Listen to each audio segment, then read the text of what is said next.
Karma to Christ ministries आपका स्वागत करती है। आइए हम परमेश्वर के वचन पर चर्चा करें। आज का वार्तालाप का शीर्षक है पहली और आखिरी हंसी।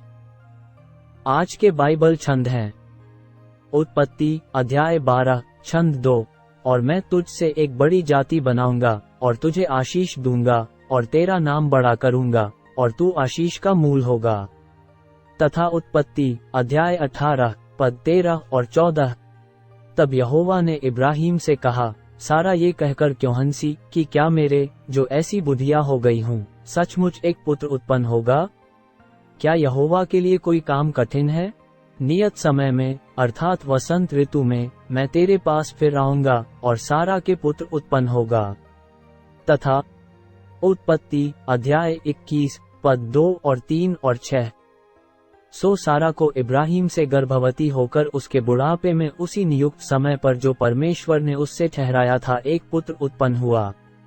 और इब्राहिम ने अपने पुत्र का नाम जो सारा से उत्पन्न हुआ था इसहाक रखा। और सारा ने कहा, परमेश्वर ने मुझे प्रफुल्लित कर दिया है, इसलिए सब सुनने वाले भी मेरे साथ प्रफुल्लित होंगे। क्या आप कभी अविश्वास से दर्शन या परमेश्वर के वादे पर हंसे हैं? आपने अपनी पिछली या वर्तमान स्थिति को देखा है और खुद से कहा है, हाँ जो भी हो इससे भी बेहतर। क्या दूसरे लोग आप पर हंसे हैं जब आपने उनके साथ इस दृष्टि को साझा किया है? एक कहावत है जो कहती है, वो जो सबसे अंत में हंसता है वो सबसे जोर से हंसता है। सुनिश्चित करें कि आप ही हैं जो आखिरी में हंसेंगे। जरूर आप हंसे क्योंकि परमेश्वर ने आपके दिमाग में जो डाला वह असंभव लग रहा था। लेकिन आपको उन लक्ष्यों के प्रति विश्वास के कदम उठाने की जरूरत है और अभिनय करना चाहिए जैसे कि वे पहले ही कर चुके हैं। रास्ते में आपकी परीक्षा हो सकती है क्योंकि परमेश्वर आपको पूर्णता की ओर दाखिल कर रहा है। लेकिन अगर आप धैर्य रखते हैं तो आप फिर से जरूर हंसेंगे, लेकिन इस बार यह परमेश्वर के पूरे किए गए वादों के लिए आनंदित होने के कारण होगा। जब इब्राहिम ने पहली बार वंशज होने का वादा प्राप्त किया था तब वो 75 वर्ष का था।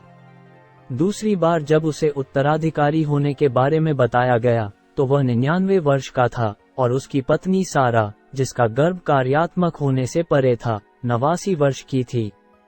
उनमें से किसी ने भी विश्वास नहीं किया परमेश्वर ने क्या कहा था। यही कारण है कि उनके पास पहले से ही सारा की दासी हाजिरा के माध्यम से इब्राहिम के लिए एक वारिस था। गर्भ धारण करने का वादा सुनकर सारा हंस पड़ी क्योंकि केवल वो एक महिला के रूप में अपनी शारीरिक सीमाओं को जानती थी। परंतु दूसरी बार जब वह हंसी तो ये परमेश्वर की प्रतिज्ञा पर संदेह के साथ नहीं परंतु आनंद था जो उन सब में फैल गया जिन्होंने प्रतिज्ञा को पूरा होते देखा। उनका जेठा इसहाक। मैं तब हंसा जब पहली बार मेरी पत्नी ने भविष्यवाणी की कि मैं उपदेश देना शुरू करूंगा, पासबान बनूंगा, टीवी कार्यक्रमों में आना, किताबें लिखना और विभिन्न देशों में चर्च स्थापित करना। अब मैं पीछे मुड़कर देखता हूँ और हंसता हूँ क्योंकि वे सभी चीजें वास्तविकता बन गई हैं।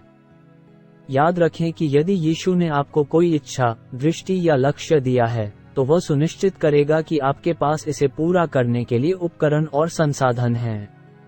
दृष्टि पर संदेह करने से आप उस पर संदेह करते हैं जो इसे पूरा कर सकता है। आइए प्रार्थना करते हैं। स्वर्गीय पिता, आपकी महानता ने मुझे महान बनाया है।